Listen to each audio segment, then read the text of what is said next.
Hello, hi everyone. Okay, do let me know if I'm clearly visible and audible to all of you or not.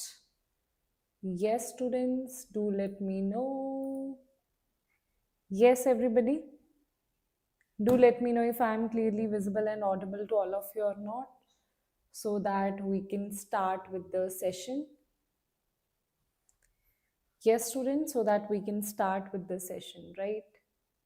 Yes, students. Okay. So, first thing first, we are going to do P block group number 13 and 14 from the NCERT, right? And that thing is most important for you. That from NCERT, what are the things that you need to do? What are the things that you should skip? Right, everybody? Do let me know. Shall we start the session? Shall we start the session? Hello, hello, hello. Very good evening, Manoj, Akshita, Vishnu, Bhanu, Manojar, Anu, Vetri, Dena. Yes. Chandra. Yes, so happy to you. So waiting for your class. Actually, I'm so sorry for you know changing the time of the class. So what was happening? The internet was not working, right? So I was waiting here from past 1 hour and just trying to check when the internet will, I tried every single thing, right? So that's why for the setup it took me time, right? Okay, yes. So let's start the session. Let's start the session. Yes, ma'am. Yes. So, yes, everybody, I'm super, super excited, super, super excited. Let's start with the session. So, guys, when you talk about P block, right? P block, it has first thing is in your syllabus, what is written in your syllabus. If you see group number 13 to 18, it is written, right? P block, right? And they have not mentioned that there should be any compounds, they have not mentioned, but still I'll teach you some very important things about the compounds, not very detailed deep things you don't need to study, right? I'll tell you only those things which are connected to other chapters as well, and if they ask you, you must know that, right? Only those things I'll be teaching you. And if you talk about, ma'am, what about the trends? And there are so many important trends here, physical and chemical properties. We'll discuss about all of those things here, right? Okay, yes. So let's start the session without wasting any time. And here, what you have, let's see, right? So, firstly, I think the mic is okay, no? It's not that close, is it? It's not that loud, na? It's fine, na? It's not giving you irritating sound. 12th P block will do that, in parts will do that. Okay, today I'll be taking group number 13 and 14, and in the next lecture we'll take the further, because P block we can't complete it in just one day, right? That would be a lie. Yeah, that would be a lie, right? Yes. Okay, so here what you have, first thing is in class, wait a minute, is in class, it's wait a minute. Oh. Oof, 13, 14. My bad, guys. My bad. I have picked out 12th class PPT. Oh God. Oh shit. What to do now? Oof. That's funny. So just give me a second. Ah, oh my God. What should I do? I'm stuck here.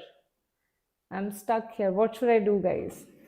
Now it's okay. You tell me how's your preparation going. By the time I'll just pick out P block group 13th and 14th, class 11th. Okay. Yes. By the time I'm doing all of these, you tell me how's your preparation. It's okay, ma'am, we'll do 12th. No, no, we'll do 11th only, guys. First, I'll teach you group number 13 and 14 only, and after that, I'll teach you that. Okay. So I'll just see where is this. Mm, it's not. It's very difficult to get that. Good. Yeah, I can see that. Group number 13, yes. Okay. So I'll just. Okay. Wait a minute.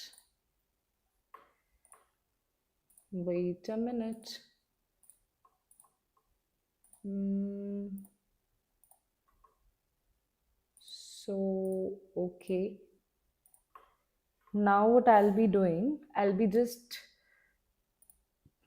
hiding this from you, right? Just give me a sec. Uh, Seem like 12th textbook, but 13th, 11th. Yes. It's in 11th. It's in 11th. From 11th, we'll learn 11th. It will be easy. Yes, we'll start from 11th only because it will form a base of class 12th as well. Without that, you will find it little tough. So let me share it. Let me import it. Yes. I think now. What is happening, guys? What is happening? So many new things for me, right? So, yes. Okay, so you have class 11th now. Yes, students? Ready? Yes. So now let's start with the class. Now let's start with the class. I'll just go with my previous comfortable seat, right? So let's start with the session. Let's start with the class. Wait a minute.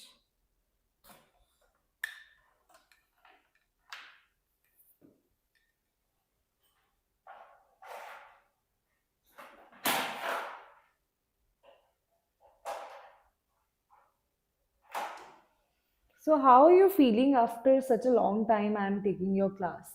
And have you also learned DNF block from NCERT from me that I took 15 days back? I took that lecture.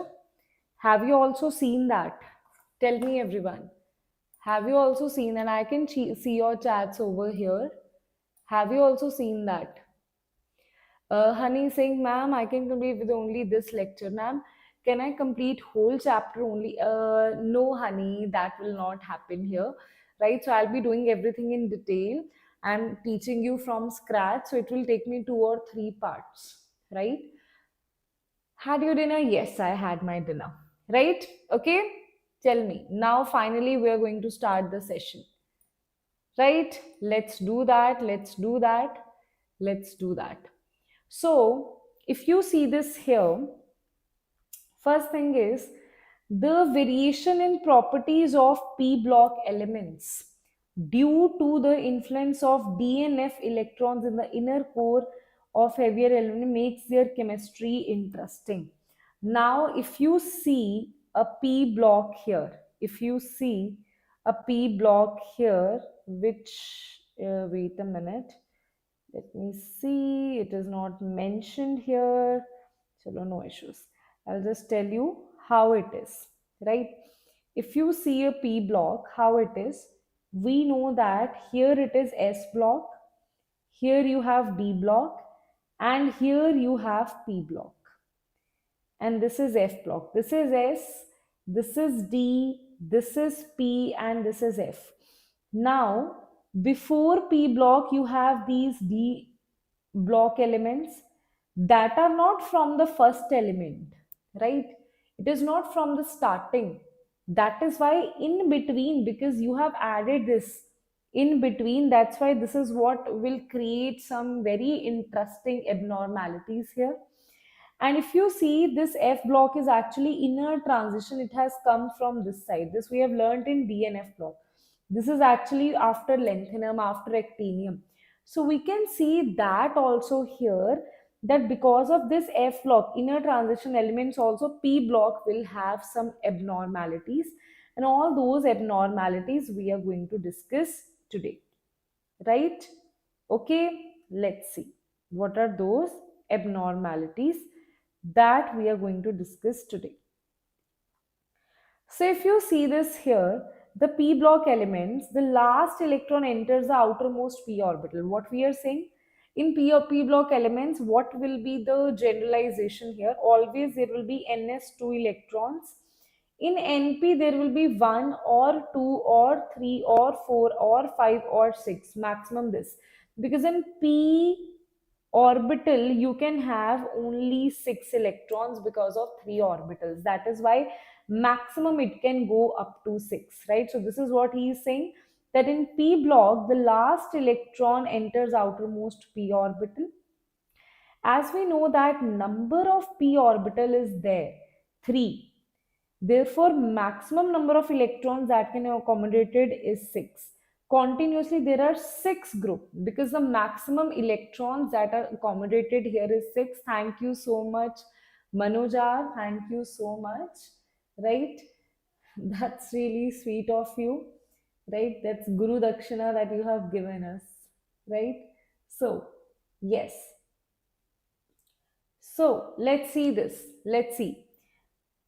Consequently, the 6 groups of P block that are from 13 to 18, 13, 14, 15, and we'll talk about all these groups here. Boron, carbon, nitrogen, oxygen, fluorine, helium head the groups. So that means the first element, if you see here, boron family, then Buchnopherni. Okay. So here it is. Over this you have helium. So first element is boron in group number 13. In 14 it is carbon. In 15 it is nitrogen. In 16 it is oxygen. In 17 it is fluorine. And in 18 it is helium.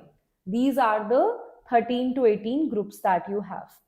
Now he is saying the electronic shell configuration will be Ns to Np1 except for helium, because helium has duplet. It has 1s2, right? It has 1s2. It completes its duplet. It does not complete its octet. No, Nandini, it's not recorded. I am here live, right? I'm live here. It's not at all recorded, right? So the inner core, if I say, the inner core of the electronic configuration may, however, differ.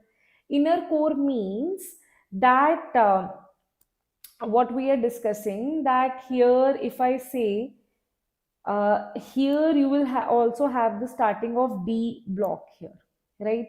So the inner core, sometimes you will also have the F block elements here. In this particular part, you will also have F block elements here, right? In this particular part, you will also have F block elements. And because of these F block elements here, these elements are going to face some different inner cores. That means the inner electronic configuration may differ, but the outer will remains the same, right? So that is the reason their physical properties will be influenced. So these physical properties like ionic radii, ionization, enthalpy, as well as chemical properties will be influenced here. Consequently, a lot of variation in the properties of elements in a group of P block is observed. Variations will be there and all of that. Maximum oxidation state shown by P block element is equal to total number of valence electrons. So for this, I'll just directly show you here what is the state here. And I have just completed this chapter in DNA batch. I've just completed this chapter uh, 1 week back, right? So it took a lot of classes there as well, right? So then I thought, okay, let's do it on YouTube as well, right? Because the DNA students were also facing a lot of issues, right? In that they were also very confused about it. Acha, see, you have ns2 np 1 to 6. So higher oxidation state, higher oxidation state will have will have Ns plus Np electrons, right? And lower oxidation state will have only Np electrons. And always remember that down the group, in throughout P block, you will see this is a very important thing that I'm telling you on the first page, right? Down the group, stability of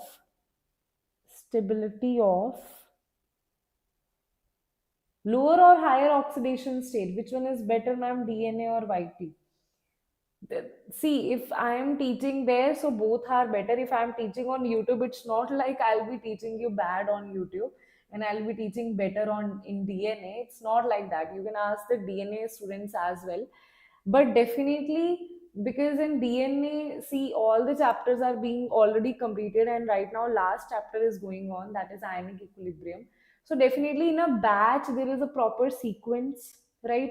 So in that proper sequence, you know that okay, things are happening. So, and you also get test series, everything. That's why uh, it is more well structured, right? So it's not like if Diksha Ma'am is teaching on YouTube, she is giving her 100% only. So don't worry about it, right? What I have taught in DNA, I'll teach you here also, right? But obviously, my daily I'm going there in DNA batch, and here sometimes I'm there, sometimes I'm not. So that's the part that is missing here. Otherwise, though, it's all same, right? The content, if a teacher is delivering, that will be of top notch, even on YouTube. Down the group, stability of lower oxidation state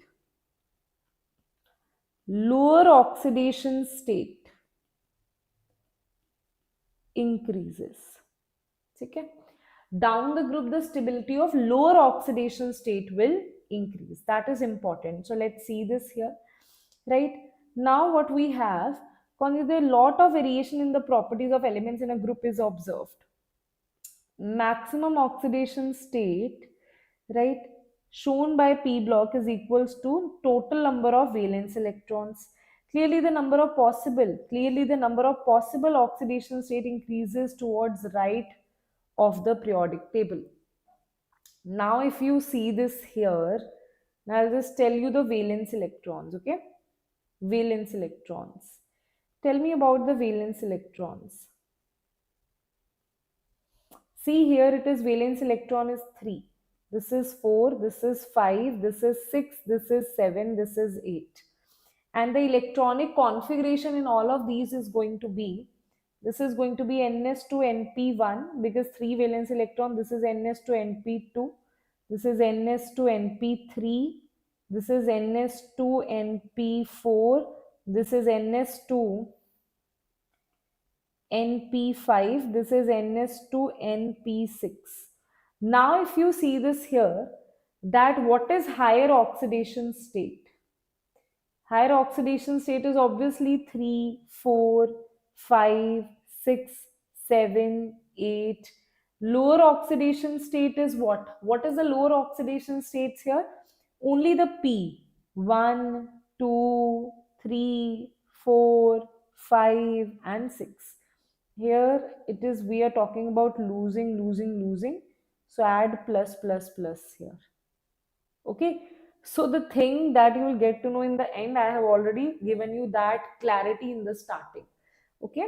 So this is what you have. So you can see on the right, it is increasing, whether it's lower oxidation state or it's higher oxidation state, it is increasing. So clearly the number of possible oxidation state towards the right group, the right of this. In addition to this so-called group oxidation state, P block elements may show other oxidation states. So what we are saying that clearly the number of possible oxidation state increases towards right.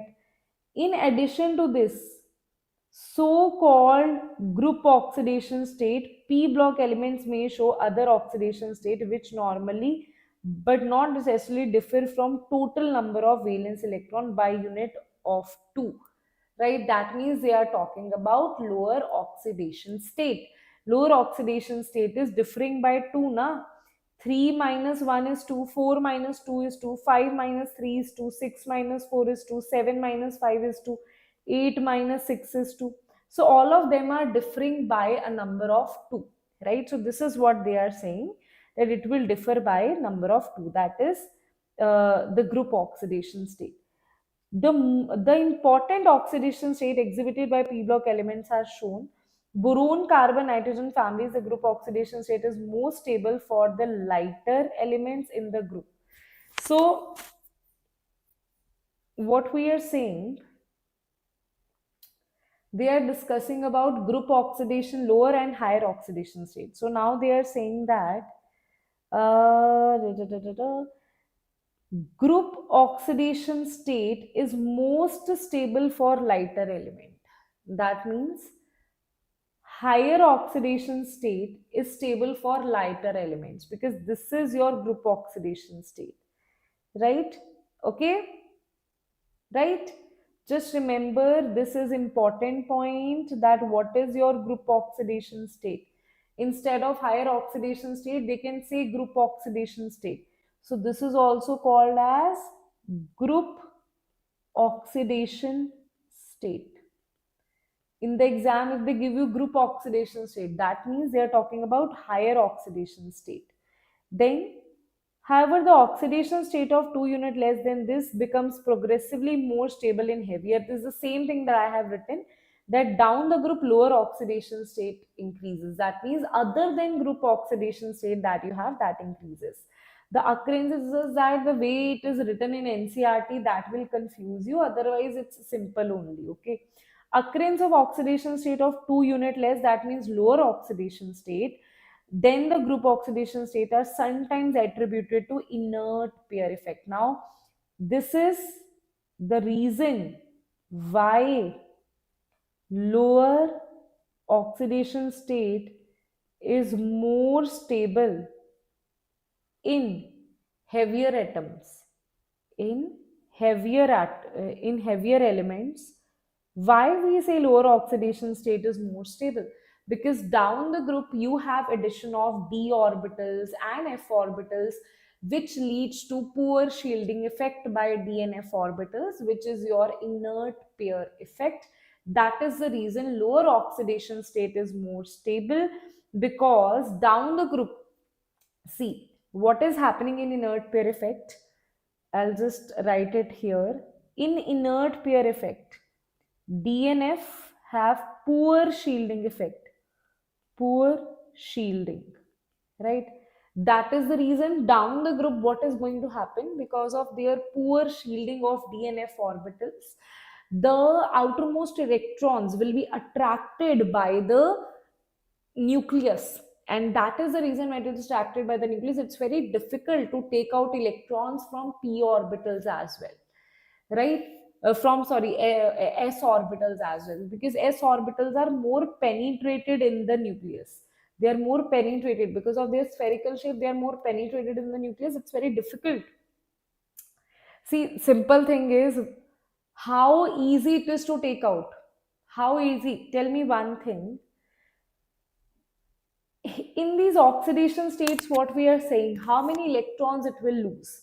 We are saying that down the group the loss let's say here, if I see higher oxidation state means plus 3, that means 3 electrons it will lose. Plus 1 means only 1 electron it will lose. Down the group, why plus 1 state is more stable? Because down the group only 1 electron it can lose, it cannot lose 3 electrons. Why it cannot lose 3 electrons? Why 3 electrons it cannot lose?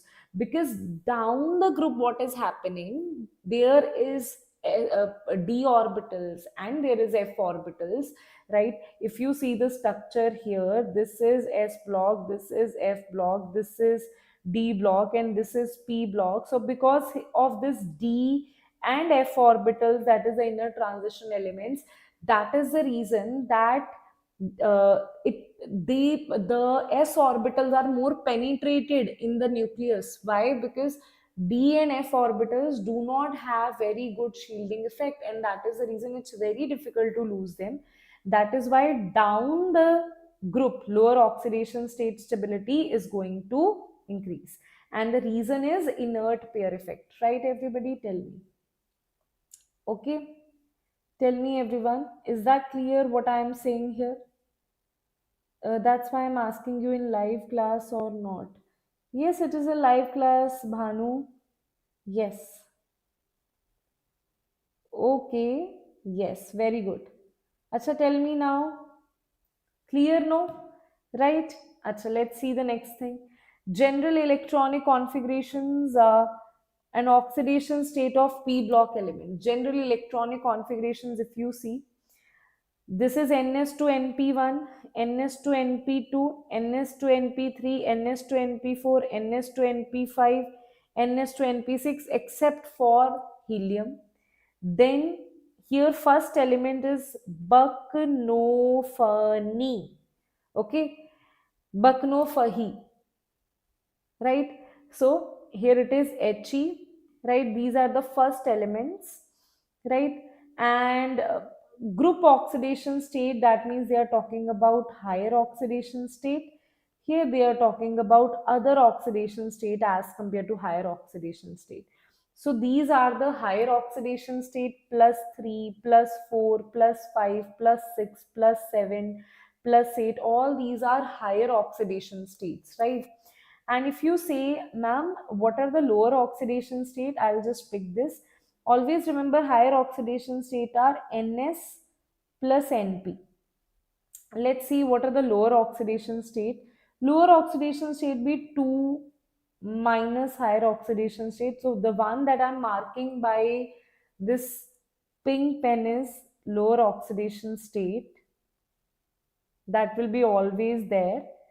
And there are some other oxidation states as well which exist here. Like boron will have +3 and +1 only, but carbon will also show -4 oxidation state. And nitrogen will also show -3 oxidation state, right? Why? Because it can lose, if you see this here, if you see this here, in this case it can lose all these 4 electrons. In this case it can lose these 3 electrons here, right? That's why -3 it is showing. Sorry, it can minus I am saying na. I'm so sorry. I'm so sorry. Minus we are saying, beta, it will gain. In case of minus, it will gain electron. In this case, it will lose electron. So it can lose 2 electrons and become ns2. It can gain electrons. If it gains 4 electron, then it will become a stable oxidation state, that is np6. So this also it can show, right? That means it always wants to be in a stable oxidation state. So you can see nitrogen can also, nitrogen family can show -3, and oxygen family can also show +2. Like in case of 4OF2, it is showing +2 oxidation state as well. -2 oxidation state, this is very, very common oxidation states of oxygen, -2, right? Then fluorine shows maximum -1 oxidation state. +1 it will show when, for example, you have, now in this case it is showing +1, this is showing -1. Okay, so if you have interhalogen compounds, then it is going to show plus, right? And it can also show +3 oxidation state, right? That means it can also lose 3 electrons and become ns2 np2, right? Which is not very, very rarely you will see +3 oxidation state, right? Then noble gases can show, other than that, they can show +4 or +2 oxidation states, right? Now let's see the relative stability. The relative stability of these two oxidation state, group and 2 unit less than group oxygen, may vary from group to group. We'll discuss in the appropriate places. It is interesting to note that non-metals and metalloids exist only in p block of the periodic table. Only in case of p block you will see there are metals, there are non-metals, there are metalloids, only in case of p block. The non-metal character of elements decreases down the group. Now this is important. Non-metallic character decreases down the group, metallic character increases down the group, right? In fact, the heaviest element in each p block is most metallic in nature, because down the group non-metallic character is decreasing. Down the group, what we are saying, non-metallic character is decreasing.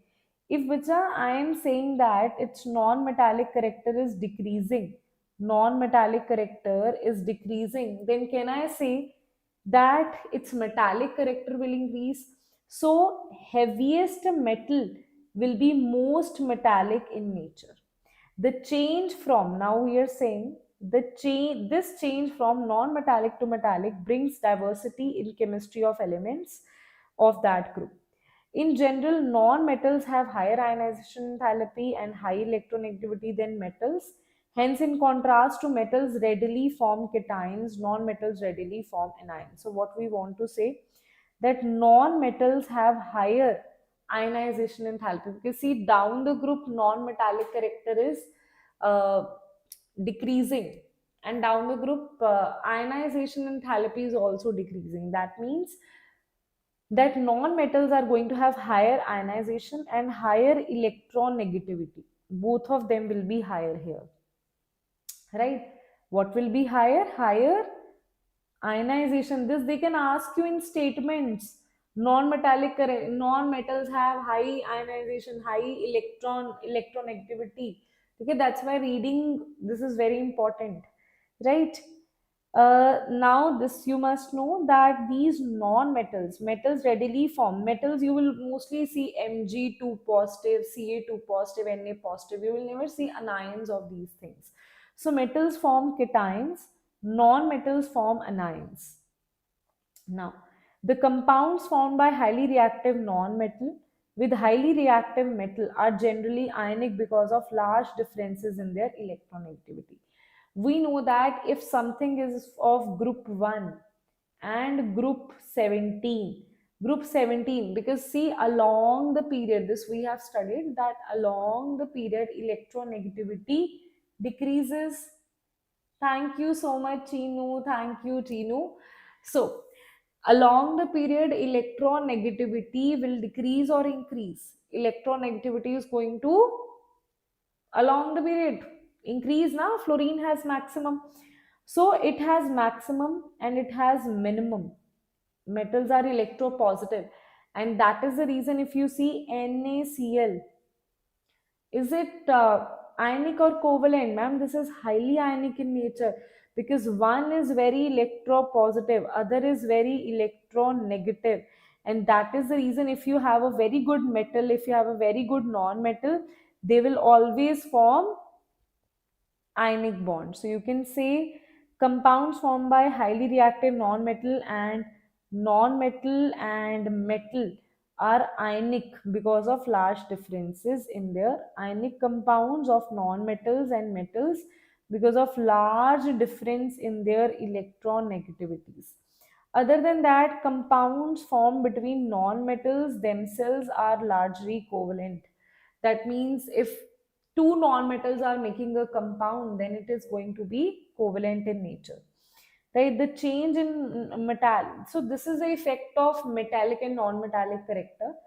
The change in non-metallic character to metallic can be best illustrated by nature of oxides they form. The non-metal oxides are acidic, neutral, whereas metal oxides are basic. Now this is also a very important point, that non-metal oxides are acidic in nature. Non-metal oxides will be acidic in nature, purely good acid, right? Like carbon dioxide, carbon, they are very acidic. Sulfur dioxide, all these are acidic. Or they will be neutral in nature, right? Like carbon monoxide, CO is neutral in nature. Whereas metal oxides are basic in nature. Metal oxides will be basic in nature, right? Now let's see the first member of p block. If I talk about the first member of p block, first member of p block differs from remaining members of their corresponding in two major aspects that will differ. Let's see. First, in the size. Now what are these differences? Let's see. First is size and all the other properties that depends upon the size. So that means first member of p block differs from remaining members, right? And that is because of its size. The lightest p block element, that means that we are saying the lightest p block element shows same kind of differences as the lightest s block elements. Lithium and beryllium, they are quite similar, right? Like lithium and beryllium, right? The second important difference, which implies only two p block elements, arises from the effect of d orbitals in the valence. So he is saying that first thing is because of the size. But size, because of the size, even in S block, lithium, beryllium, sodium, potassium, they will have difference because of the size variation.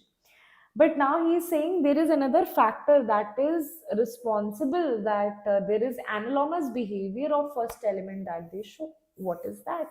And that thing is that in p block arises from the effect of which effect of d orbitals in the valence shell. There are d orbitals in the valence shell of heavier elements. As you go down the group, uh, d orbitals will start adding, right? If you see the p block here, this is s, this is p, and this is d, and this is p. So it's not like uh, it's not like that you have in the starting only in front of boron you don't have any d block elements. In front of aluminium you don't have any d block elements, but in front of gallium you have, let's say, bal GaIntl, bal gay Indian tail, right? So in front of these two, you don't have any D block. In front of gallium, you have D block, right? D block starts here, 3D. This is 4D. This is 5D. And what you will see, that in front of thallium, you will start adding F orbital as well. F orbital is also added here. So D block is added in the third element. F block is added in the fifth element. So that is a major thing. That is now in first element there is no such thing. And that is why it is showing very weird behavior. Right? That is the reason it will be showing very weird behavior. Right? So, starting from the third period onwards, you will have this, right? Okay, let me just show you periodic table. Hmm.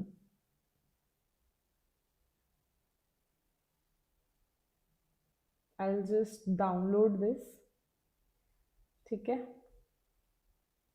Because without seeing the table, you won't be able to understand what, ma'am, you are saying, ma'am. We don't understand, ma'am, anything, right? So that's why, wait a minute, I'll be just adding also this periodic table here, right, which will make it even easy for you to understand things in a better way, right? uh, Wait a minute.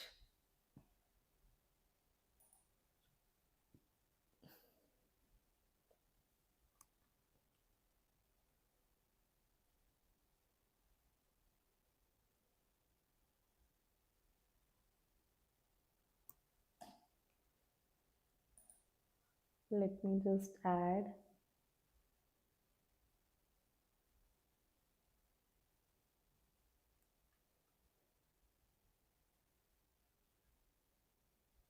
Mhm.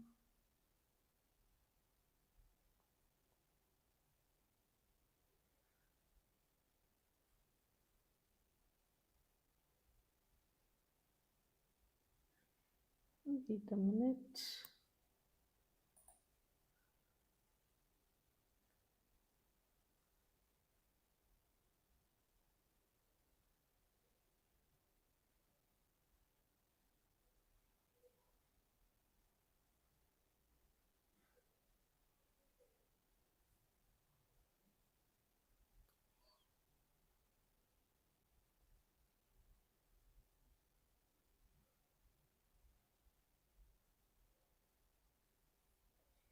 Wait a minute, guys. I don't know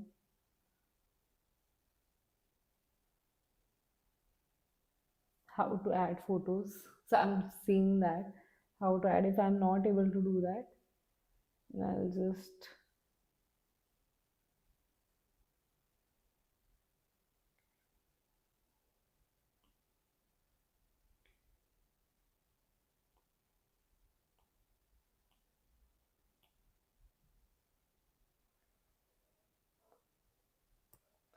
let me see if I'm able to do that or not.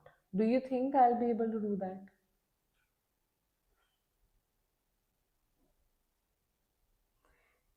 I am not searching product table. I have it. I don't know how to add it here. I'm just looking for it that how to add it. अरे यार, how do I import it here? Let me see.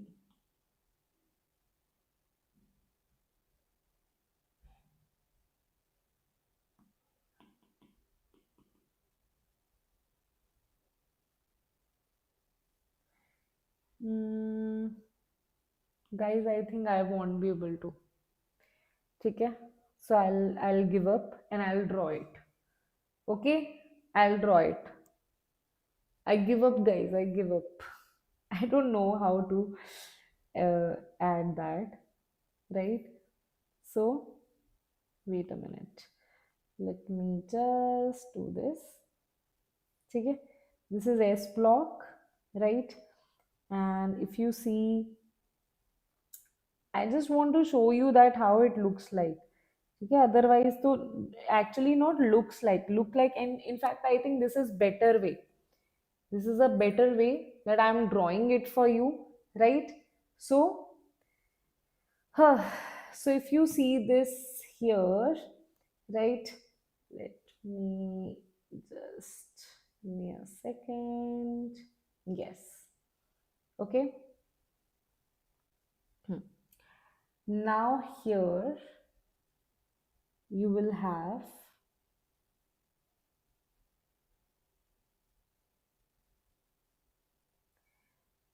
and this is P block, right? This will be your P block.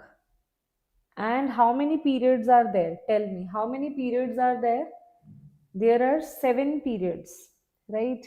So if you see this here, there are 7 periods here, and that is the reason this is how we are going to draw it, right? 7 periods you have. See, this is mm, 4th, 5th, 6th, and 7th. 4th, 5th, 6th, and 7th. Always remember 4th, 5th. This I have taught you in D block as well. That this D block consists of 4 to 7 period. Okay. And this consists of 3 to 12 groups. And first and second group will be here. 13 to 18 group will be here. But remember one thing that here you'll have one more thing here. Wait a minute. Only 2 periods will be there next, right?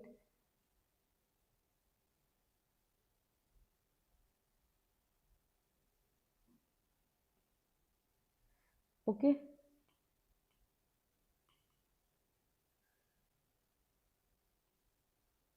Okay. So here what you will have, here you will have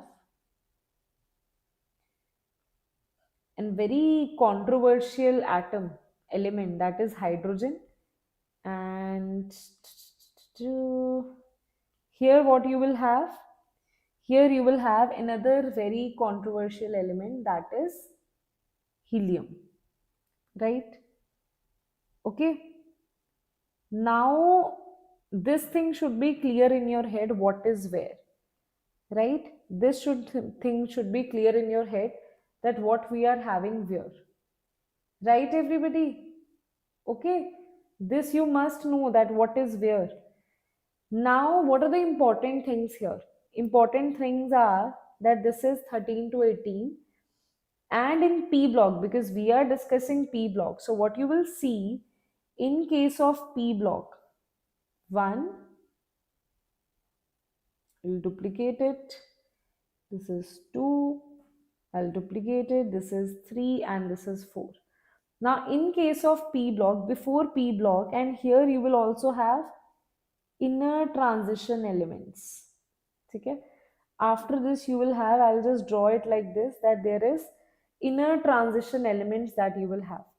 Now you, what you will see, this is boron, buck, no, Fermi. Okay, buck, no, funny. Boron, carbon, nitrogen, oxygen. Now I'm going to fill all these groups here. Okay. Group number 13 is about bal, gaye. Now how do I write it? Let's write it with different pens. So boron family is what? Everybody write it down in the chat box. Right? This is bal, gaye, Indian, te. Now in 7th period, most of these elements are radioactive, so that's why you can take a chill pill on that. Right? What about this one? Tell me, what about group number 14? What about group number 14? What about group number 14, everyone? But if this way you learn, na, these trends and all, understanding these things will be easy for you, right? So if you see this is going to be, yes. Arey bhai, say something. What is this carbon family? Kashi गए संत प्रभु, right? Carbon, silicon, germanium, tin, lead, right? Then what is next one? Nitrogen family, na, p, se, sharab bhai, right? Nitrogen, phosphorus, arsenic, antimony, bismuth.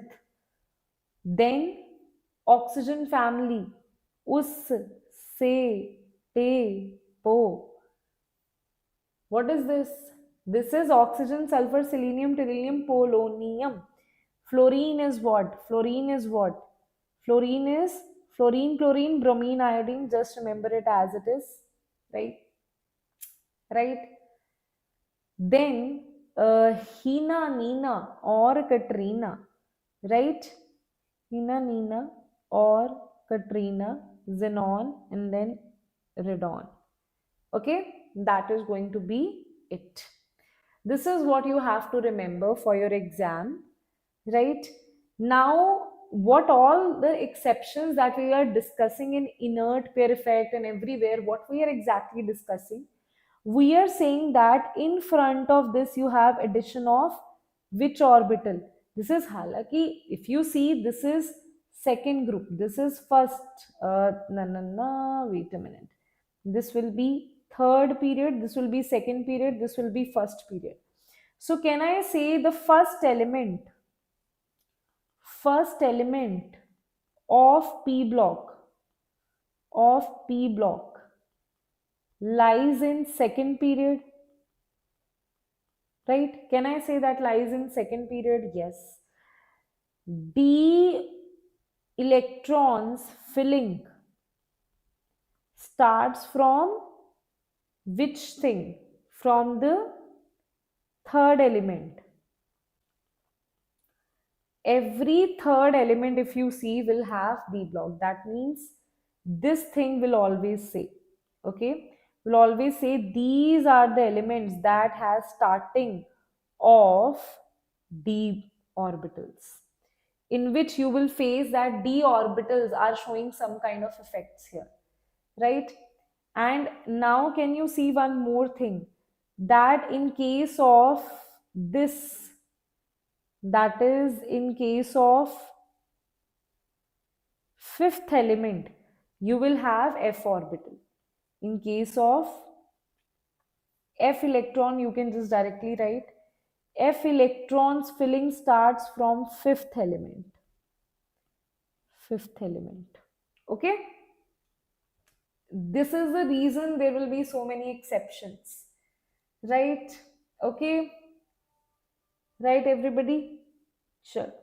Now let's see this. Now let's see this. The second period element of P block starting from boron are restricted to a maximum covalence of 4. Now what we are saying that the second the second period or elements of P block starting from boron are restricted to maximum covalency of boron. That means second period element means first element first element of that group. That means we know that they are talking about first element because first element lies in second period, right? If I say this is first, this is second period, this is third period, this is fourth, this is fifth, this is sixth, this is seventh. So second second period means first element they are talking about, right, of P block starting from using this and this. Now what we are saying, in every case what you will see that the first element, that means second period element, will always expand its covalency, right? Will not expand its covalency. It is restricted to maximum covalency of 4. And this you will see in every single group. We will see boron, carbon, nitrogen, oxygen, fluorine, they all have restricted covalency of 4. In case of aluminium, silicon, phosphorus, in case of aluminium, silicon, phosphorus, in this case, they can expand their covalency, but these first elements will be restricted, right? Then, what we are saying the next is, in contrast, the third period elements of P block, that means the second element with the electronic configuration 3s2, 3pn, have the vacant 3d orbitals lying between 3p and 4s, right? Third period element means they are talking about these elements. Now these elements will have vacant d orbitals. Now this is quite interesting. Students usually get confused that if you see, before this you will have vacant 3d orbitals, right? Okay, in this case you will have vacant d orbitals. In this case there is no d orbitals, no vacant d orbitals, right? So what we are saying that vacant 3d orbitals will be there, right? In case of third period elements, that means in case of second element of any group, there will be vacant 3d orbitals. That is the reason they can expand their covalency. So that is the reason they can expand their covalency above 4. For example, boron can only exist in BF4, aluminium can exist in AlF6. That means expansion of covalency is there, right?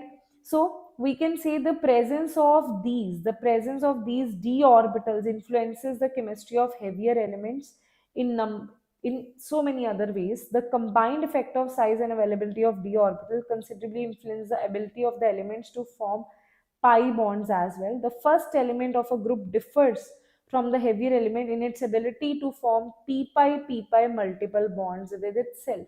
So what you will see that the first element, right, of group differs from the heavier elements in its ability to form p pi multiple bonds. So it is going to form p pi multiple bonds to itself.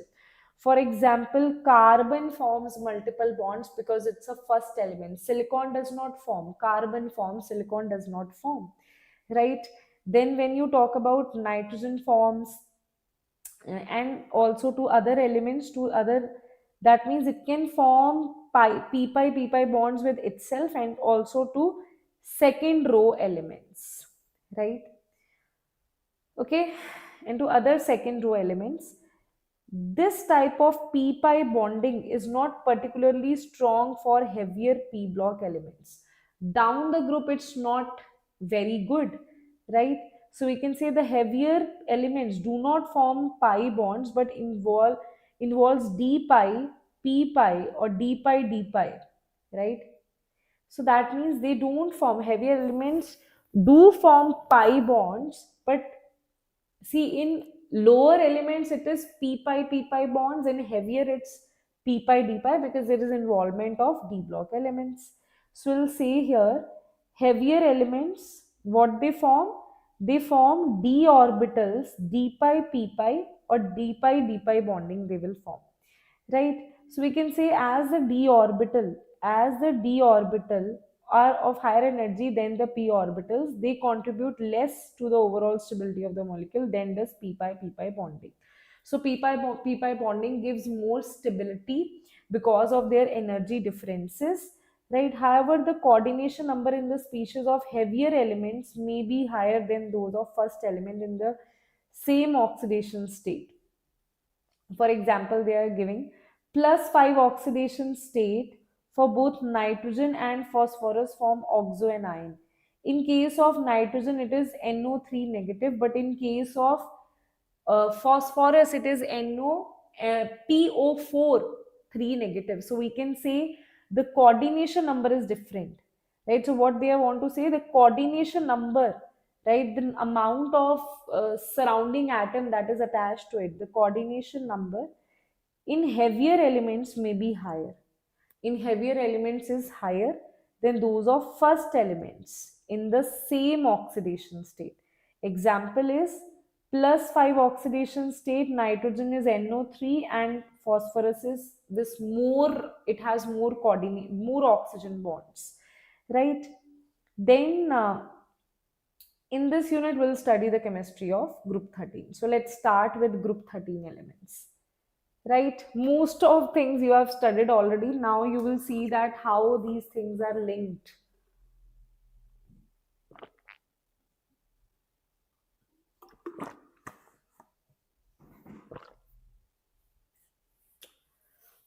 Okay, tell me. Okay, tell me. Now we are going to move. Now I just wanted to clear your basics in a good way. Right now your basics has been cleared. Now we'll just fast forward it. Okay, right, everybody? Tell me. Yes, why everyone is like Akshita, Akshita? Let her study. Okay, group 13 elements, right? This group element shows wide variation in properties. Boron is typical non-metal. First important thing is boron is non-metal. Aluminium is a metal. Shows many chemical properties similar to boron and gallium. Boron, gallium, indium, and thallium, nihonium are almost exclusively metallic in nature. Nihonium is also radioactive in nature, so that's why we have not written it there. Then I'll be writing all the important points, I'll be marking. You will see that most of the book will be important here, but some non important points I'll not mark. Boron, if you see, is fairly rare element, mainly occurs in orthoboric states. So mainly it is orthoboric acid, that is H3BO3. Borax, these chemical formulas you must know, even though these compounds are not in your syllabus, but you should know the formulas here. Carnite, that is this formula, right? In India, borax occurs in Puga Valley. It's not important, right? The abundance of boron in earth crust is less than this by mass. There are two isotopes of boron, B10 and B11. Two isotopes are there. Aluminium is most abundant among them, the third most abundant element in the earth crust, that is 8.3 by mass after oxygen. And silicon, aluminium is third most abundant elements. Bauxite, if you see, and cryolite. Now cryolite, we wait a minute. Bauxite ore, right? Wait a minute. Bauxite, you must remember the formula, and cryolite, you must remember the formula of this as well. Are the important minerals of aluminium in India? It is found to be mica. Okay. Then gallium, indium, thallium are less abundant elements. Nihonium has symbol NH, atomic number 113, atomic electronic configuration. Okay, not important, not, wait a minute. The electronic configuration Rn 5f14, uh, 7s2 7p2. If you see, this is exceptional. It should be 7s2 7p1, but it is 7p2, right? Okay, so you will see these kind of things. So far, hmm, wait a minute. This should be,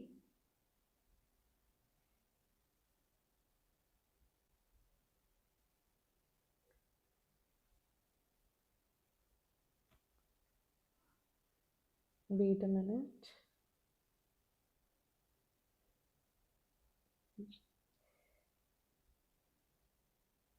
No, better just correct it, okay? This is NP1. Hmm. So I was thinking ki I have never heard about this exception. Why it is written here, right? So this is NP1, not NP2. By mistake, I don't know, and if it is also in. Okay, take it. So far, it has been prepared in small amount and half life. Its most stable, stable isotope is 20 seconds. Due to these reasons, chemistry has not been established. Nihonium, it is a radioactive element, so we're not going to discuss about that. Is synthetically prepared radioactive element. Here, atomic da, da, da, da, da, of elements of this group leaving nihonium are discussed below. Right? Nothing in this particular page was important. Just important thing here was the which is metal, which is non-metal. Then we discussed about some of the important formulas. That's it. Nothing else is important here. Let's see. Right. Now let's see on moving down the group. Right. For each, now what we're discussing, that moving down the group, for each successive member, one extra shell is added for atomic radii. Now this all I have taught you in chemical periodic properties, right? Down the group, what we know that down the group, whenever you talk about down the group, because it is 1s, then 2s, then 3s, then 4s. So principal quantum number is increasing. That is the reason their size is increasing, right? However, a deviation can be seen. Now, very important thing in this case is that down the group size should increase. It should be boron, bal gaye, Indian tel. It should be like this. But if you see in front of gallium, what you have poor shielding effect of d orbitals. You have d orbitals here. This is 3d, 4d, 5d, 6d. You have d orbitals here. Because of their poor shielding effect, instead of increasing the size of gallium, it will decrease the size of gallium because of poor shielding effect. And that's why we'll see this here. And that's why we'll see this here, that therefore atomic radius is expected to increase. But what will have happen, right?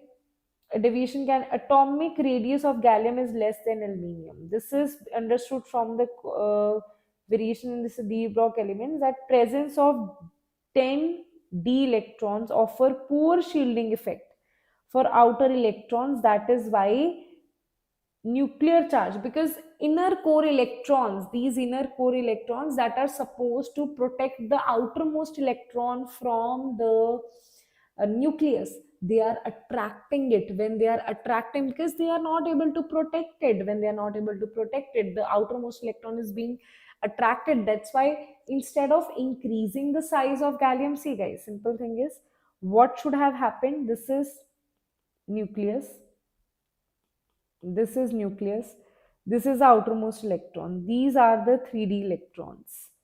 3d electrons are supposed to protect, but let's say they are not protecting. So what is happening, it is getting attracted. That's why what should happen, gallium size should increase. So instead of increasing, it is decreased. Why? Because of poor shielding effect of 3d electrons. Okay. Okay, right? So you'll see here, it will become this thing. Here it will increase, right? Okay, so that is the abnormality that you will see here.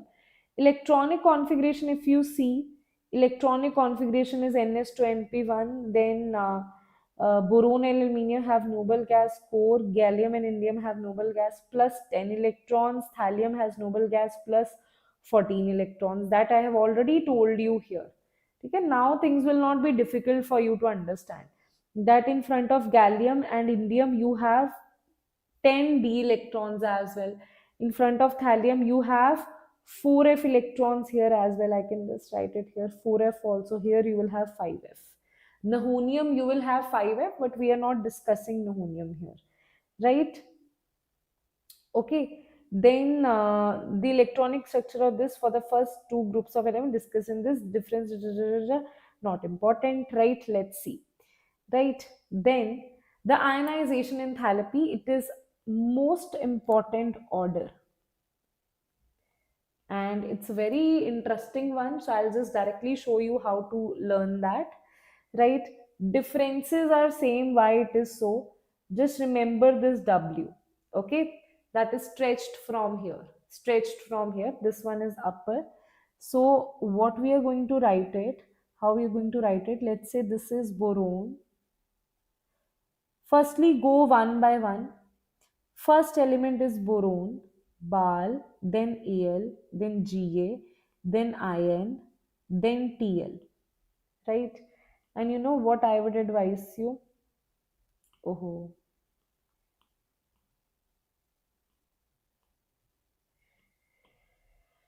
oof, wait a minute. Let me just draw it again. Okay, do it like this, right? In this way, it will be easy for you to see differences. This is B, Al, Ga, Ion, Tl. Bal, गए Indian tail. Now, if you see which one is first, which one is second, just write it accordingly. Now, if you see this here, boron is maximum. Boron, after boron, you have thallium. After thallium, you have, after boron, see, after boron, you have this, then you have this, then you have this, then you have this. Okay, top to bottom, you have to go, right? So, it will be gallium. Then, what you have? Then you have aluminium, then you have indium. Now we know that down the group ionization enthalpy in general decreases, so it is supposed to decrease. You can also learn it this way, you can also learn it this way. This will be 1, this is 2, this is 3, this is 4, this is 5. You can also learn 1, 5, 3, 2, 4. This also you can learn. Acha, why this happened? Why this happened? Reason is same. Reason is same because in front of gallium, you have d electrons, that is causing poor shielding. In front of thallium, you have f orbitals, that is causing poor shielding effect. And that is the reason you have these abnormalities here. Same thing is written here, right? That values are expected from general trends do not increase fully. The decrease from this to this, firstly, what we are saying, that they are going to, the decrease from boron to aluminium is associated with increase in size. Observe discontinuity in the ionization enthalpy values from aluminium to gallium. That is, here it will increase. And between indium and thallium, again it will increase. So here it is increasing and here it is increasing. It was supposed to decrease only, but here it is increasing, here it is increasing, right? So this is because of, what you will write, this is due to inability of d and f electrons, which have low screening effect, to compensate the increase in nuclear charge, right? So the order will be the order of ionization enthalpy as expected will, as expected is this, the sum of the, acha, ठीक है, that we have discussed, that why there is discontinuity, right? Okay, that we have discussed why there is discontinuity. Reason is this, order is this, right? The order of, now we know that if you talk about a simple metal, right, and this m positive, then M2 positive. We know that ionization enthalpy will be maximum for this one, because to take out electron from a neutral species is still easy as compared to others. And one more thing is that ionization enthalpy of half and fully filled, and fully filled, half and fully filled, very high, because a stable form to unstable form it will be difficult, right? Okay. Okay, then effects of this will be apparent when you study chemical properties. Let's see now down the group electronegativity first. Now what is the order of electronegativity? First decreases from boron to aluminium, then increases marginally. This is because of the discrepancies in the atomic size. Now because of atomic size you will have different orders here. Now you know what I'll show you, I'll just directly show you the atomics. See here, atomic number you have seen atomic mass, electronic configuration, radius beta you have seen. It increases, then it decreases, then increases, then increases, right? If you see ionic radius also is the same category. Ionization enthalpy, you know, boron to aluminium it decreases, then it increases slightly, then it decreases, then again it increases. So you can see that W it is getting formed, decreases, increases, decreases, increases. Okay, that also we have discussed. Now discuss electronegativity. What we have seen, boron to aluminium it is decreasing, then it is slightly, means very slowly, 1.6, 1.7, 1.8 it is increasing, right? So you can write the order of electronegativity here, that it is going to be,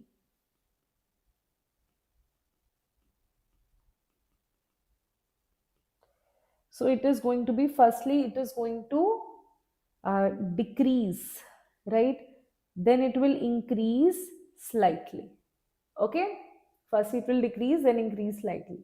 Okay, then let's talk about the physical properties. Boron is non-metallic in nature. It is extremely hard, black colored solid. It exists in many allotropic forms due to very strong crystalline lattice. Boron is unusually high melting point.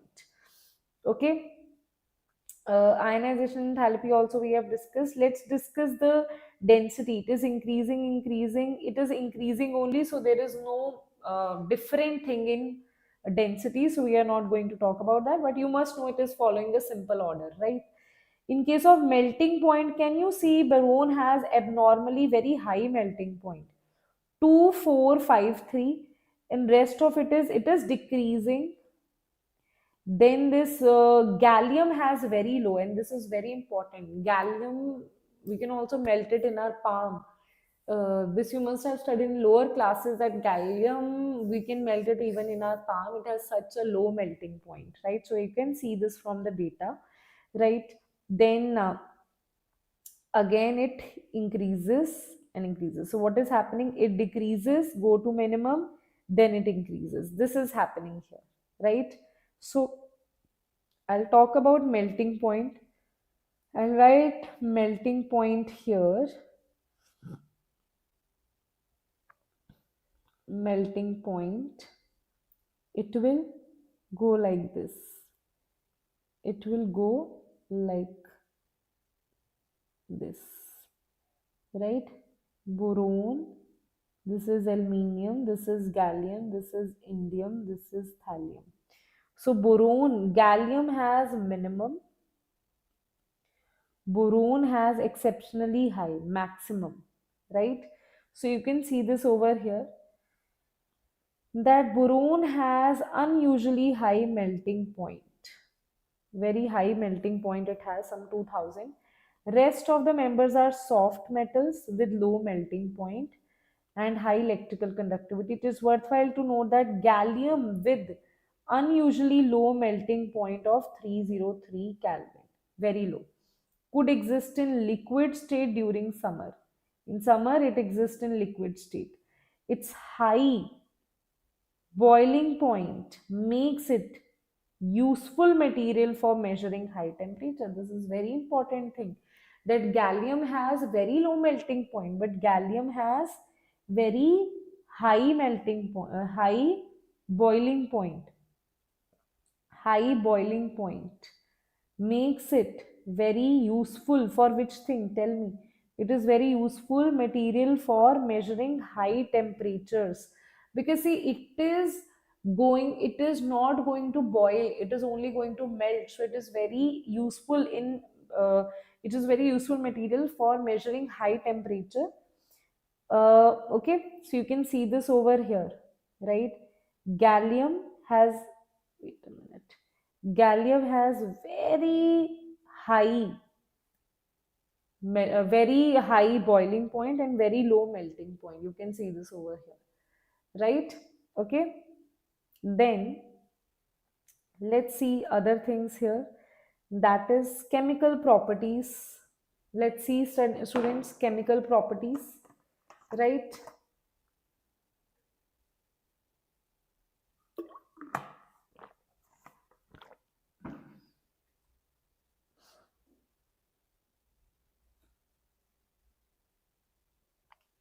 Let's see the chemical properties, everyone.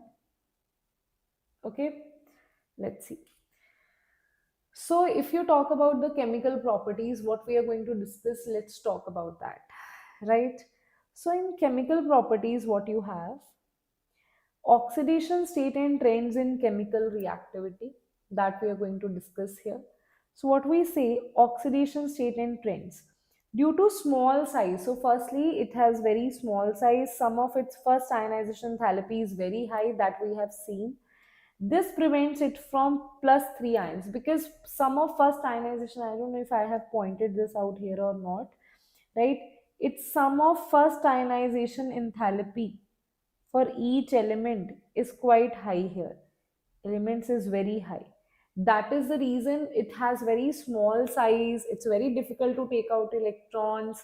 Its first three ionization enthalpies are, this is a question that has been repeatedly asked to you in your NEET exam, that why boron does not exist in plus 3 oxidation state, right? Because its first three ionization enthalpies are, sum is very high.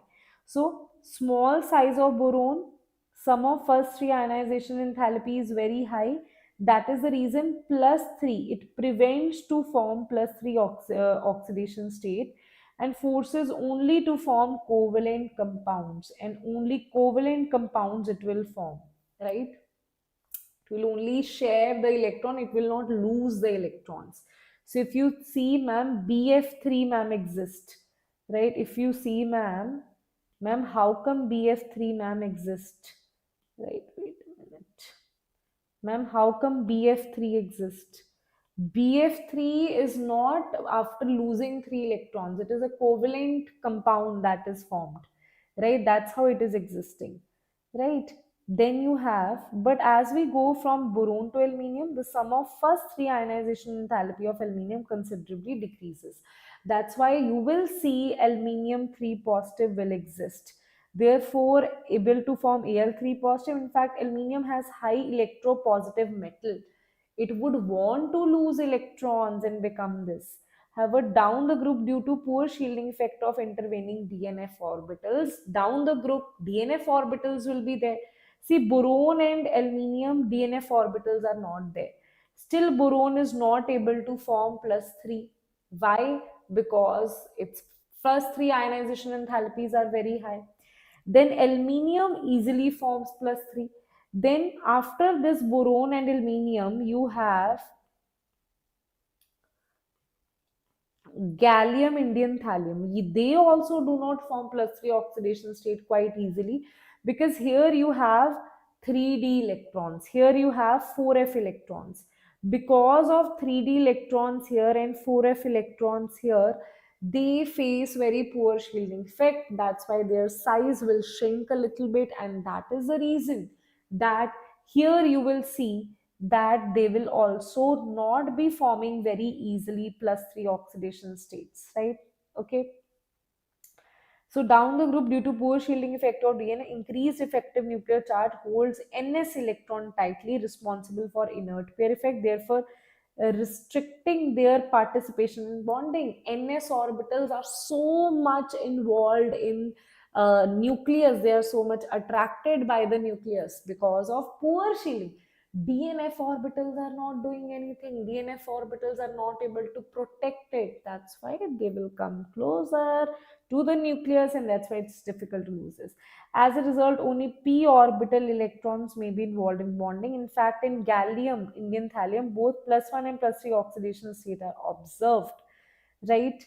The relative stability of +1 oxidation state progressively increasing from. Now, have I told you this already? That lower oxidation state will increase down the group, right? +1 oxidation state will increase down the group. Okay, lower oxidation state is going to increase down the group, isn't it, everybody? Tell me. Then, huh, thallium +1 oxidation state is predominant because that is highly stable here, right? Okay, lowest, this heaviest element is highly oxidized, whereas +3, now +3 oxidation state is highly oxidizing in nature. What do you mean by that, ma'am? See, you have thallium. Thallium in +3 oxidation state is not stable. It would want to go in +1 oxidation state. Its oxidation number will decrease. That means it itself is getting reduced, right? That's why it is a very good oxidizing agent, right? Okay, tell me. Right? Yes. Study NCERT line by line, ma'am. Yes, you can do that. Yes, you can do that. Obviously, this is important for JEE, NEET, any aspirants you are, right? So this is important for you. NCERT block chemistry is anyway important, right? For any student, right? So, in trivalent state, the number of electrons around the centimetal atom in a molecules of the compound of these elements are this. Now we are saying that in a trivalent state, the number of electron around the centimetal atom in a molecule of the compounds of these elements will be only 6. Such electron deficient molecules have tendency to accept electrons. Now, in case of boron, what you have only 6 outermost electrons. That's why it is electron deficient in nature, and that is the reason it will be behaving like a Lewis acid, right? Because it would want to gain, and the electron deficient species are Lewis acids. Okay, then we are saying the tendency to behave Lewis acid decreases with increase in size. Now this tendency will be decreases down the group, right? That means down the group it is going to decrease. Now we can say BCl3 easily accepts a lone pair of electrons from ammonia to form BCl3 this, right? Because it's a very good Lewis acid. So it can easily accept the lone pair and become this thing. Okay. ACl3 achieves stability by forming dimer. If you talk about ACl3, that will achieve stability by forming dimer. ACl3 is also electron deficient, right? But here this boron, it will accept these lone pairs, right? And it will form tetrahedral, and ACl3 will form a dimer. That is very, very important point, that ACl3 achieves stability by forming a dimer, right? Then see the trivalent state, most of the compounds being covalent are hydrolyzed in water. Now what we say, these trivalent states are hydrolyzed in water. For example, trichlorides on hydrolysis in water form tetrahedral this species. The hybridization state of the element is sp3, right? Because 4 sigma bonds are bonded. When 4 sigma bonds are there, then it is sp3. Aluminium chloride is acidified to form octahedral ion. In this complex, 3d orbitals of Al involved, and the hybridization will become this. Now, what we have seen, what they are telling you, right? That boron is going to form tetra, like boron is going to form these kind of molecules. If you write it here, this is for boron, right? And for aluminium, It can expand its tetravalency. Aluminium can expand its tetravalency because it has weakened d orbitals. Because of its weakened d orbitals, it can expand its tetravalency, and it can form six sigma bonds. Because of six sigma bonds, it will be sp3b2. Okay, now this is not difficult. Okay, I told you that boron cannot expand its tetravalency, it can only form four bonds, right? Aluminium can expand its tetravalency to six as well, right? Okay, let's see. Next is reactivity towards air. Now we are having some chemical properties here. Let's discuss about that. Now in chemical properties, you don't have to do as such all of this. I'll tell you what you have to do here, right? So boron is unreactive in crystalline form. Aluminium forms very thin oxide layer in the surface which protect the metal. Now we know that aluminium forms oxide layer. That's why it is protected. Amorphous boron and aluminium metal on heating in air form B2O3 and Al2O3 respectively. Now this point is important, that crystalline boron will not react.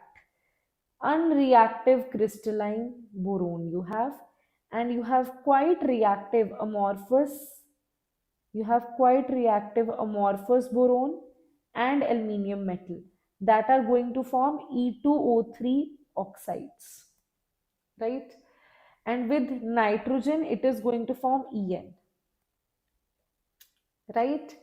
Can you tell me why? Because boron, we are assuming it to be plus 3, this group number 13, so this is E plus 3O2 negative. This cross multiply, it will become E2O3. If you have E plus 3 N minus 3, so it will form En. Okay, that's it. You don't even have to remember this. Okay, you don't even have to remember this. This is just a cross multiplication, right? Now, nature, this particular paragraph is quite important. This para is important for you, right? Let's see. The nature of these oxides varies down the group. Boron trioxide is acidic, reacts with basic oxides forming metal borates. Aluminium and gallium oxides are amphoteric in nature. Indium and thallium are basic in nature. This you must remember, which is acidic, amphoteric, then basic in nature, right? Okay, tell me, guys. Yes, yes, tell me, Manoj, what you are asking. Tell me.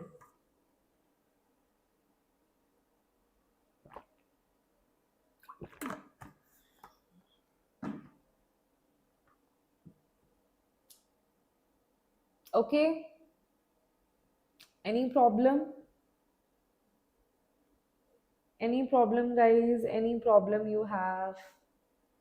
Tell me. Any problem in this particular thing? If any problem, then do let me know. Yes. If till here you have any problem, then do let me know, guys. Do let me know. I think today I'll be doing only group number 13. Group number 14 I'll do in the next class. Okay? Yes. Sure. Then let's talk about reactivity towards acids and alkalis, right? So if you see reactivity towards acid and alkalis, right? See one thing. Boron does not react with acid alkalis even at moderate temperature, but aluminium dissolves in mineral acids. Aqueous alkalis thus show amphoteric behavior.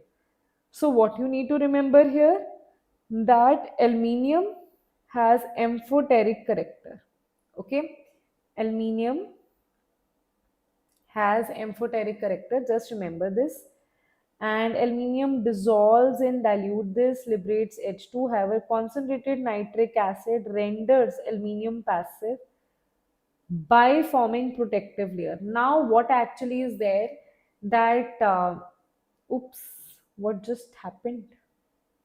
Oops, I'm so sorry. Right? Aluminium with nitric acid. You know, nitric acid is a very good oxidizing agent.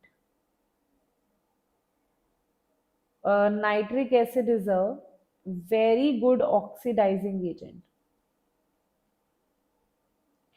That's why it forms a very oxide layer on the aluminium, and that's why the attack with acid is nothing here, right? Aluminium also reacts with aqueous alkali and liberates dihydrogen, so it is definitely uh, uh, amphoteric in nature. That we know. You don't have to remember all these reactions, just remember aluminium is amphoteric in nature, right? Reactivity towards halogens. So towards halogens, these elements react with halogens to form trihalides. So trihalides, how it is forming? E3 positive.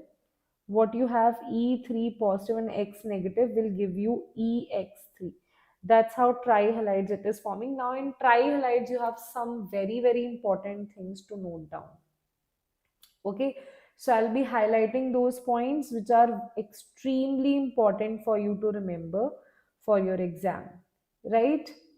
Okay, yes everybody, so let's see. These elements react with halogen to form trihalide except for TLI3. So they can ask you, TLI3, thallium iodide, does not exist, right? This does not exist. Out of the following, which of the following does not exist? TLI3 does not exist. Okay, that is the main question that you must know. Okay, yes. Let's see important trends and anomalous properties of boron. Right, let's see that. So, important trends and anomalous behavior of boron is that certain important trends can be observed in chemical behavior of group 13 elements. The trichlorides, bromide, iodides of all these elements being covalent are hydrolyzed in water. They are saying trichlorides of all of these are hydrolyzed in water. Species like tetrahedral, this and octahedral, except in boron, exist in aqueous medium. Wait a minute. Have I written this? Oh, boron to tetra also it will not form, na. Beta, one thing to clear out here: boron also does not form tetra. This expansion of covalency. This is expansion of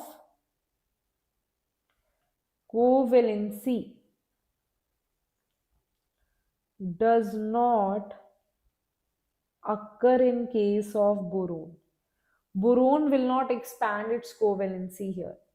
Thankfully is written here that these elements covalent in nature are hydrolyzed and they form MO4, MH2O6, except in boron. Except in boron, it is not so.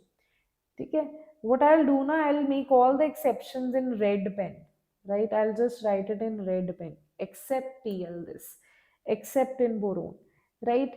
The monomeric trihalides being electron deficient are strong Lewis acid. Boron trifluoride easily reacts with Lewis bases such as this to complete the octet here, right? It is due to absence of d orbitals that maximum covalency of boron is 4. Since the d orbitals are available with aluminium and other elements, the maximum covalency can be expected to go beyond this, right? Okay, so what you can write down here, that boron can form, I'll just write it in a more better way, boron and others. This is not for boron because boron cannot expand its covalency to 6, right? It will not be able to expand its covalency to 6. It can only expand it to 4. So hexa will not exist in octahedral, will not exist in case of this boron, right? So we can see most, now this is important point to note down, that d orbitals are available with aluminium and other elements. The maximum covalency can be expected beyond 4, but with boron maximum covalency is 4, right? Most of the other elements, halides, AlCl, are dimerized through halogen bridging. Now, if you see, other elements are dimerized to hydrogen bridging here, right? So the metal species completes its octet by accepting electrons from halogen in the halogen bridge molecule. So what is happening in this halogen bridge molecule? So this is happening here. If you see in this case, this is halogen, right? So how they are accepting, actually what is there, it has two electrons here, two electrons here, two electrons here, right? This will have two electrons here, two electrons here, two electrons here. Now between the bridge, this and this, these electrons that you have added extra, because of these electrons here, it is going to, aluminium will have 8 electrons, and here aluminium will have 8 electrons, right? So that's how it completes its octet. This is what they are trying to say here, right? Okay. So next is some important compounds. Now in compounds we'll not be discussing that much, okay? In compounds you will not do that much. I'll just give you a very important thing about the compounds that is important for you. So some important compounds of boron, some useful compounds of boron are borax, ortho. This I have told you what is the formula. Now in this case you don't have to do full chemical reactions and all, right? I'll tell you what to do. It is most important compound of boron, that is borax. First you must know what is the formula of borax, right? This is borax and its formula is this. The formula is this, right? Just remember the formula of borax, that is Na2B4O7. In fact, it contains B4O5OH4 this units, and correct formula therefore is Na2B4O5OH4.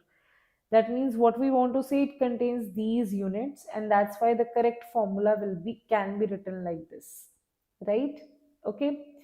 Then on heating, borax loses water, molecules swells upon further heating, it turns to transparent liquid.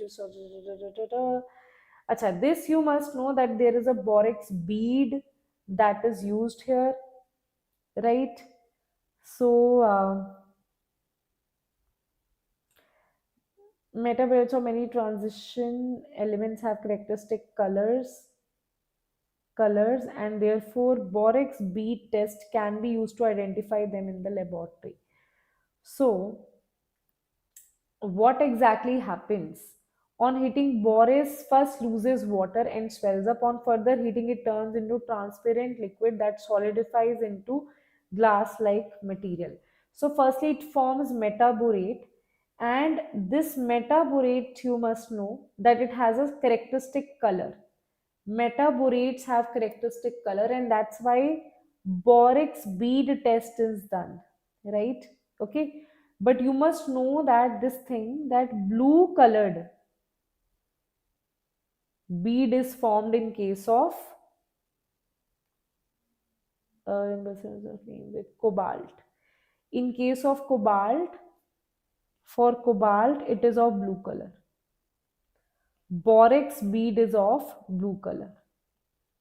You don't have to remember all everything here, just remember that borax bead for cobalt is blue color, that's it. Okay, because all these reactions are not in your syllabus, just remember metaborates are formed here, which have some which on further heating gives you borax beads which has some specific color, and for cobalt that color is of blue, right? Then orthoboric acid is white crystalline solid. Da, da, da, da, da. It can be prepared by acidifying this. For here, you must know what is orthoboric acid. That is H3BO3, right? It is how it is formed. It is also formed by hydrolysis of boron compounds and this and this. Okay, layered structure which planar BO3. Now this you must know what is the structure. This structure you must know, that here what is the structure. Structure is that planar BO3 units are joined by hydrogen bonding, right? So what you have, I'll just highlight the structure here. So you have this, wait a minute. You have this is one molecule of this H3BO3. Okay, if you see this is H3BO3. Okay, this is one unit that is attached by other units like this. This is other units. Wait a minute. This is other unit. Okay, H3BO3. Next unit is like this. Okay, so all of them are attached by hydrogen bonding. This you must know. Okay, that all these units are attached by hydrogen bonding with each other, right? Okay, that is important. Then BO3 units, how come we are saying BO3 units here? Because here if you see, this is B and this is O3 units, right? So BO3 units are attached by hydrogen bonding. Then we are saying that very important line, that boric acid is a weak monobasic acid. It is monobasic. It is going to give you only one H positive. It may look like it is going to give you three H positives, because when you see this, it is also written as B. It is also written as BOH thrice. Actually, it is an acid which is monobasic in nature. So these are some of the important points about this acid, right? It is not protonic acid. It's not a protonic. It is not going to give you H positive, but acts as a Lewis acid by accepting electrons from hydroxyl ions. So it is a Lewis acid. It accepts because boron is electron deficient. This is electron deficient. That is why it is a Lewis acid, right? Then on heating, it forms, you can just remember that on heating H3BO3 is converted to B2O3, right, which is further yields boric oxide, right? Then let's talk about diborane. Here the structure is very important in case of diborane, right everyone? Rest of things you don't have to do. All these things na, aise unnecessary things you don't have to do here. Just remember, I'm just telling you from where the question can be asked. So in case of diborane, its application on how it is prepared not important. Let's see this thing. Diborane is produced on the industrial scale. Okay, diborane is colorless, highly toxic gas. Diborane catches fire. It burns in oxygen, releasing enormous amount of heat. Most of the higher boranes are also spontaneously flammable, hydrolyzed. Diborane undergoes cleavage reactions. Reaction of ammonia with diboranes give this thing. Da, da, da, da, da. Okay, this is important. Reaction of ammonia with diborane gives B2H6 ammonia, which is formulated as BH2NH3 twice. Further heating gives borazine, that is known as inorganic benzene. So you must know that diborane on heating gives borazine, that is B3N3H6, that is called as inorganic benzene. And how it is inorganic benzene? Because when you draw the structure, right, just draw boron, अरे नहीं, alternate borons, boron, and this is boron. This is nitrogen, this is nitrogen, this is nitrogen. Draw H, H, H, H in all the cases. H, H, H, H. This is inorganic benzene and it will have alternate double single bonds. Okay, so that is your inorganic benzene. Then the structure of diborane is shown, the four terminal. Now I'll just show you the structure of diborane. This is very important, right? Now here this is important. The four terminal hydrogen bonds and two boron atoms lie in one plane. That means I'll just draw what are the things that lies in one plane. Four terminal That means these bonds, these two, these with this hydrogen, they all lie in one plane. These are terminal. This is terminal, this is terminal. I'll just show you this here.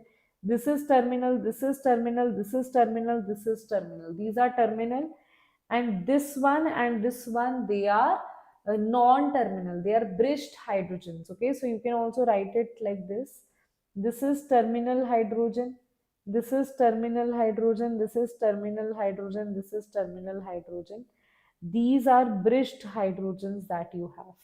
Right? They are out of the plane, they don't lie in one plane. There are two bridged hydrogen atoms that are below the plane, right? So BH3 terminal hydrogens are in the same plane.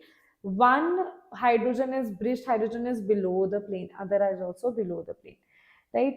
So what we say here, the four terminal hydrogens BH bonds are regular two-centered two-electron bonds, while two bridged are different and they are three-centered two-electron bonds. So what we want to say here, that in this case, if you see this, two electrons will be there, two centers are there. But in this case, what you will have here, you will have three centered and two electrons. This is also going to be three centered two electron. Three center means two boron and one hydrogen is there, but overall only two electrons are there. That is three centered and two electrons. Okay. Okay. Then borons also form a series of hydroborates. Most important one is tetra, that is BH4. Tetra hydroborates of several metals are known. So they also form hydroborates, that is BH4 negative units. Lithium sodium tetrahydroborates, also known as borohydrides, are prepared by reaction of this with this. Not that important. Okay, it forms hydroborates. That's it. Okay, both lithium and this are used as reducing agent in organic. They are useful starting material for preparing all this. Okay, chalo, let's see the other thing. Okay, let's see, because that much you can do a little bit of that, not that much needed here. Okay, now let's discuss this. You must know the structure. This is important. You must know the structure here. You must know bonding in diborane. Bonding in diborane, it is the boron atom is sp3 hybridized for bonding. Other four sp3 on each one is without an electron, shown in broken lines. In broken lines, that means this one and this one is without the electron, right? That's why we are saying these are forming these banana bonds. These are also called as banana bonds, right? These are three centered two electron bonds. This you must know, right? Okay, banana bonds, these are three centered two electron bonds, right? Okay, this particular paragraph you can read. This is important. Okay, everything that I told you, three center two electron, two center two electron, three center two electron, these are also called as banana bonds, all these things, right? Then let's do the last part of today's lecture, that is the uses of boron and aluminium and their compounds. Now in the next class we are going to do in tomorrow's, not tomorrow, I'll take your class on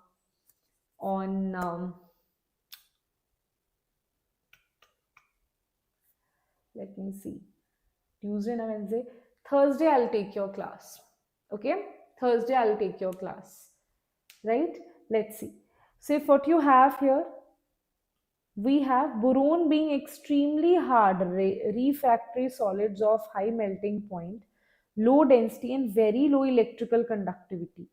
Finds many applications. Boron fibers are used in making bulletproof vests, light composite material for aircraft, right? Boron 10 isotope has high ability to absorb neutrons, and therefore metal borides are used in nuclear industry also. They are used In aircraft they are used, you can see in nuclear industry they are used, in aircraft and bulletproof vest they are used, right? Then the main industrial application of borax and borax acid is manufacture of heat resistant glasses, right? Heat resistant glasses like pyrex, heat resistance glasses are formed which are not affected by heat. uh, Glass, wool, and then fiberglass are formed. Borax material, though, it is also used in chemistry labs, na? Borax glasses are used in chemistry lab. That's why if you heat if you have take your glass at your home that you serve everyone cold drink and all, you heat it, it will break, right? Because it is not heat resistant. Borax glasses are heat resistant. That is, in the chemistry lab, you use these borax glasses. You must know about this, right? Borax also used as a flux for soldering material for heat, scratch, and stain resistant glass coating. So it's a very good material that is used, right? So, constituent of medicinal soaps also, and aqueous solution of orthoboric acid is generally used as mild antiseptic. Now, orthoboric acid, I don't know if you've ever seen the ingredients or not, but orthoboric acid is also used as an antiseptic. You will, if you ever study in the antiseptic, the ingredients, you will see that over there, right? Then aluminium has bright silvery white metal with high tensile strength. If you talk about aluminium, it has bright silvery white metal with high tensile strength. Its tensile strength is very high. It has high electrical and thermal conductivity. Its electrical and its thermal conductivity is very high. On weight to weight basis, the electrical conductivity of aluminium is twice that of copper. If you talk about electrical conductivity of aluminium, is twice that of copper, and that's why it is very good in electrical conductivity. If we talk about weight to weight, means if you take the same weight here, aluminium is extensively used in industry everyday life. It forms alloys. Now if you see, it has a lot of alloy with copper, magnesium, and zinc. Aluminium and its uh, alloys can be given shape of pipe, tubes, wires, and all these things can be there, right? So aeroplane transportation, everything they use. The use of aluminium and its compounds for domestic purposes is now reduced to consider because of their toxic nature. This we all know, that aluminium earlier it was used in those in our houses and the tiffin boxes to wrap up the rotis and all, right? It was used, but now it is replaced by butter paper. Why? Because aluminium is toxic, and everyone got to know about it, and they were like, okay, right? Even I have, even my mom has used. When we were kids, there was no knowledge about this thing, so yes, so it was toxic, right? Okay, yes. Now, group number 13 we have done. Group number 14 and 15 will do in the next class. That is on Thursday, right? Okay, tell me. Okay, everybody.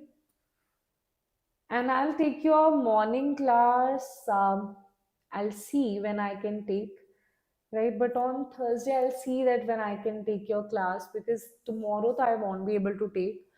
Thursday, I have in DNA batch class, I have from 12. I can do one thing. I can take your class in the morning, if you say so, 10 a.m.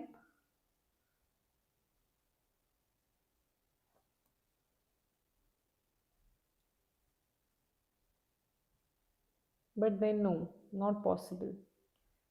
If I take your class, I'll see. On Thursday, I'll take your class, but I don't know the time actually right now. I'll see if I can take it in the morning or in the evening. Right? Okay, everybody? Yes? Done? Chalo. Okay, then, guys. Even I am going to end the class. Right?